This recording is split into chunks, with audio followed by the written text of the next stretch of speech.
Selamat datang di channel Doyan Mistis. Buat para pekerja yang ingin berwirausaha, sebaiknya pikir dua kali. Jangan sampai uang Anda habis karena buat modal, karena sekarang lebih banyak penjual daripada pembeli. Tapi jika memaksa, coba saja. Dan apalagi jika Anda berpikir menjadi YouTuber, 200 video saja belum tentu Anda akan mendapatkan gajian atau bisa dimonetisasi. Saya sudah 200 video saja sampai sekarang belum dapat apa-apa, modal terus, modal kuota, modal aplikasi, semuanya bayar. Oke, gitu aja keluhan saya. Langsung ke ceritanya. Tahun 1960-an, di panggung wayang kulit di sebuah desa, suasana ramai, gamelan mengalun, lampu minyak berkelip di balik tirai. Sarinten, sinden muda dengan suara emas duduk anggun, bibirnya merah, wajahnya bercahaya, semua terpukau setiap kali ia menembang. Namun di sisi panggung, seorang sinden lain menatapnya dengan iri. Saat istirahat, segelas air teh diberikan pada Sarinten. Ia minum lalu melanjutkan tembang. Baru beberapa bait wajahnya pucat. Tiba-tiba ia batuk darah, jatuh tersungkur di hadapan semua orang. Penonton panik, gamelan berhenti. Malam itu Sarinten wafat, suaranya terhenti di panggung. Konon, sebelum kain kafan menutup wajahnya, terdengar bisikan lirih dari bibirnya. Suaraku tak akan pernah padam. Malam di Jawa Timur, jalanan kecil berliku, pepohonan jati tua menjulang, gelap.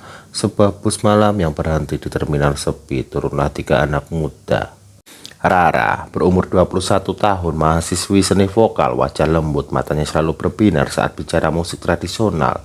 Dian, 22 tahun, seorang fotografer kampus, tomboy, kamera selalu tergantung di lehernya. Dan Arif, 23 tahun, jurnalis muda, suka menulis kisah misteri. Mereka datang untuk riset tugas akhir tentang seni suara Jawa. Tujuan mereka sebuah teater tua peninggalan Belanda yang katanya pernah dipakai kelompok sinden legendaris bernama Sarinten. Mereka menumpang angkot reot menuju desa pinggir kota. Sopir lelaki tua dengan tatapan penuh waspada tiba-tiba bicara lirih. Kalian anak kota, jangan main ke gedung itu malam-malam. Banyak yang bilang suara gamelan masih kedengaran padahal tak ada orang. Arif tertawa kecil. Wah, pas banget buat artikelku. Sopir menoleh tajam. Nah, itu bukan bahan bercanda. Setelah itu mereka tiba di depan teater tua peninggalan Belanda. Bangunannya besar, cat pengelupas, jendela pecah, dan pintu kayu berderit saat didorong. Di dalam, kursi penonton penuh debu, lampu gantung bergoyang meski udara diam, panggung lapuk tapi masih berdiri kokoh. Rara menaiki panggung. Saat melangkah, suara kayu berderak panjang seolah menyambutnya. Dian menyalakan kamera, blitz menyebar ruangan, dan sekilas terlihat bayangan perempuan berambut panjang dengan kebaya di kursi penonton. Di saat itu juga Rara menemukan sebuah buku catatan usang di balik kotak kayu di panggung. Sampulnya lusuh, berisi tembang Jawa kuno dengan aksara halus. Saat Rara mencoba membacanya lirih, suara gamelan samar tiba-tiba terdengar. Arif berhenti menulis. Dian menoleh ke arah lorong. Rara pelan membaca bait. Lir ilir tandure wis sumilir. Gong. Suara gamelan besar berdentum keras. Lampu gantung berayun cepat, pintu belakang teater terbanting sendiri. Rara jatuh terduduk, napasnya berat. Sekilas wajahnya berubah, matanya kosong, bibirnya tersenyum kaku seperti bukan dirinya. Lalu mereka lari menuju rumah warga, rumah Bu Sarmi, seorang janda tua yang sering menjaga teater itu. Di ruang tamu, Bu Sarmi bercerita, Sarinten itu sinden kesohor di zamannya. Suaranya bisa bikin orang menangis, tapi katanya dia wafat tidak wajar. Malam terakhir pementasan ia kerasukan, bernyanyi sampai cairan merah keluar dari mulutnya. Sejak itu teater itu dikutuk. Rara mendengarkan sambil memegang buku catatan. Tangannya gemetar. Malam itu Rara bermimpi. Ia melihat panggung terang dengan gamelan lengkap, dan di tengahnya seorang sinden cantik berdandan Jawa. Saat menoleh, wajahnya hancur, penuh cairan merah. Di pagi hari mereka kembali ke teater untuk recite. Rara duduk di panggung, mulai menyanyikan tembang dari buku. Suaranya indah tapi perlahan berubah. Suara orang lain, lebih tua, serak namun memukau. Tiba-tiba tubuh Rara bergetar, matanya membelalak dan dia berteriak nyaring dengan suara perempuan yang bukan suaranya. Rara kerasukan suara Sarinten. "Panggung ini milikku, darahku masih di sini." Dian ketakutan menjatuhkan kamera. Arif mencoba menahan tubuh Rara, tapi kekuatannya sangat besar. Dari sudut ruangan terlihat sekilas rambut perempuan berkebaya merah, rambut panjang menutupi wajah dengan riasan sinden. Matanya menatap kosong ke arah mereka. Gamelan berbunyi semakin keras, padahal tak ada satupun alat musik di ruangan. Rara pingsan. Dian dan Arif panik membawanya keluar teater. Di belakang mereka pintu teater menutup sendiri dengan suara keras. Arif melihat sekilas bayangan Sarinten duduk di tengah panggung. Tangannya bergerak seperti sedang menari, bibirnya berkumat kamit menyanyikan tembang. Rara terbangun di kamar rumah Bu Sarmi. Wajahnya pucat, tubuhnya lemas. Dian duduk di sampingnya sambil memegang kamera, matanya merah karena begadang. Arif sedang menulis catatan, wajahnya cemas. "Riri, apa yang terjadi semalam? Kenapa aku nggak bisa gerakin tubuhku?" Dian menyaut. "Kamu nyanyi sendiri, Ra. Suaramu bukan suaramu." Arif serius. "Kamu kerasukan dan ada yang lain di teater itu." Arif masih gemetaran jika mengingat kejadian itu. Rara terdiam. Tangannya otomatis meraih buku catatan Sarinten di samping bantalnya. Anehnya, meski takut, ia seperti tak bisa jauh dari buku itu. Siang hari, mereka berjalan di sekitar desa mencari informasi tambahan. Di warung kopi, beberapa orang tua langsung berhenti bicara ketika Rara lewat. Ada yang berbisik pelan, "Itu anak mirip sekali dengan Sarinten muda." Rara kaget tapi tidak mengagapi. Sementara itu, Dian mencoba memotret anak-anak desa yang sedang main. Saat dicek di kameranya, salah satu frame memperlihatkan bayangan sinden berkebaya merah berdiri di belakang Rara. Dian ketakutan buru-buru hapus foto itu, tapi filenya tidak bisa terhapus. Meski trauma, mereka bertiga kembali ke teater untuk melanjutkan recite.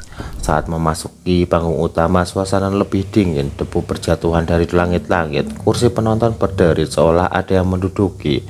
Rara mencoba membaca lagi bait tembang dari buku. Kali ini, ia berhasil menyanyi tanpa kesurupan. Suaranya indah, melayang di ruangan kosong. Namun lampu gantung tua tiba-tiba menyala sendiri, menyinari Rara di tengah panggung seperti spotlight di kursi penonton. Terlihat jelas bayangan puluhan orang duduk diam. Arif gemetar menyorot dengan senter. Kursi itu kosong, tapi kamera Dian merekam jelas barisan penonton gaib yang menatap Rara. Dian berbisik panik, "Arif, kursi itu penuh. Aku lihat, sumpah penuh." Keesokan harinya, Rara membuka HP. Ia terkejut melihat akun Instagram dan TikTok miliknya tiba-tiba penuh dengan video pendek. Dirinya sedang bernyanyi tembang di teater dengan suara perempuan lain. Caption muncul sendiri dalam bahasa Jawa kuno. Komentar netizen banjir. "Asli merinding, ini siapa yang rekam?" Suara gamelannya kedengeran, padahal di situ sepi. Filter baru ya, kok kayak kuntilanak sinden. Rara panik, ia tidak pernah merekam apapun. Dian memeriksa file videonya dan ternyata video itu bahkan tidak ada di HP mereka. Rara gemetar. Dia pakai akun sosial mediaku. Sarinten, dia pakai tubuhku. Malam hari, Rara terbangun dari tidurnya di rumah Bu Sarmi. Dari kejauhan terdengar suara kendang dan gong. Ia berjalan keluar mengikuti suara itu. Kakinya membawanya ke arah teater di dalam. Gamelan lengkap terlihat tersusun di panggung. Padahal siang tadi semua kosong.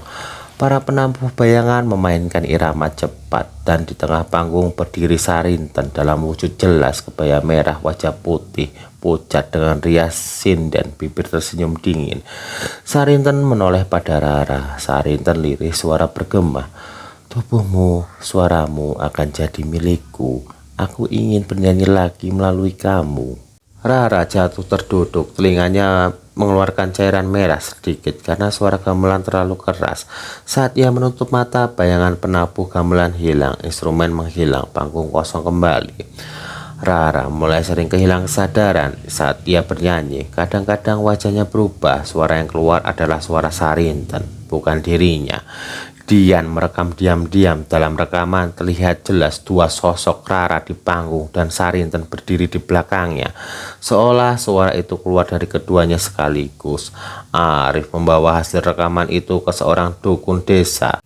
Dukun itu menatap lama, wajahnya pucat. Ini bukan sekedar kerasukan, ini peleburan. Sarinten sedang berusaha hidup kembali lewat tubuh temanmu. Malam itu Rara berdiri di panggung kosong. Kamera menyoroti dari kursi penonton kosong. Perlahan kursi demi kursi terisi bayangan penonton gaib. Sorotan lampu menutup wajah Rara. Ia tersenyum tipis lalu menyanyikan tembang kuno, suara campuran dirinya dan Sarinten. Di pagi harinya Dian terbangun karena suara musik gamelan dari HP-nya, padahal HP dimatikan semalam. Saat layar dinyalakan, tampak video live streaming yang sedang berjalan otomatis di akun Instagram Rara. Di layar terlihat Rara sedang berdandan sinden, padahal ia masih tertidur pulas di ranjang. Riasan di wajah Rara di video sangat nyata, alis tebal, bibir merah, kebaya merah. Dian gemetar. "Arif, bangun, lihat ini." Arif panik. Ini siaran langsung, tapi siapa yang rekam? Mereka menoleh ke ranjang Rara, wajahnya kosong tapi samar-samar ada bekas lipstik merah di bibirnya, padahal ia tak pernah memakainya. Video itu viral, komentar banjir. Serem banget, sumpah, vibesnya kayak pocong sinden. Aku putar 3 kali, selalu kedengaran suara perempuan ketawa di belakang. Kok jam 3 pagi ada live begini? Follower Rara naik drastis, tapi semua karena rasa takut. Rara sendirian ketakutan, merasa hidupnya direbut. Rara menangis, dia masuk ke hidupku, bukan cuma tubuhku, tapi sampai HP akun semua dia benar-benar hidup lagi lewat aku. Setelah itu Dian membuka kameranya, ia kaget menemukan puluhan foto baru di galeri. Semuanya memperlihatkan Rara sedang tampil di panggung. Wajahnya bukan wajah Rara tapi Sarinten. Setiap kali Dian hapus foto itu muncul kembali, jumlahnya malah bertambah. Foto terakhir memperlihatkan Dian dan Arif duduk di kursi penonton dengan Sarinten berdiri di belakang mereka, wajahnya menatap kamera. Rara mulai bicara sendiri saat malam tubuhnya menari seperti sinden di lorong rumah Bu Sarbi. Tangannya lentik, kakinya menghentak mengikuti irama gamelan yang hanya bisa ia dengar. Arif mencoba menghentikannya. "Ra, sadar, itu bukan kamu." Rara, suara berubah jadi serak. "Aku bukan Rara, aku Sarinten." Tubuh Rara melayang sebentar lalu terjatuh. Arif mengambil laptop mencoba menganalisa suara dari video yang viral. Software itu menunjukkan hasil aneh. Voice not human, frekuensi anomali detect. Dian panik, jadi semua orang di internet dengar suara hantu. Arif menatap layar kosong, bukan cuma dengar, mungkin juga terhubung dengannya.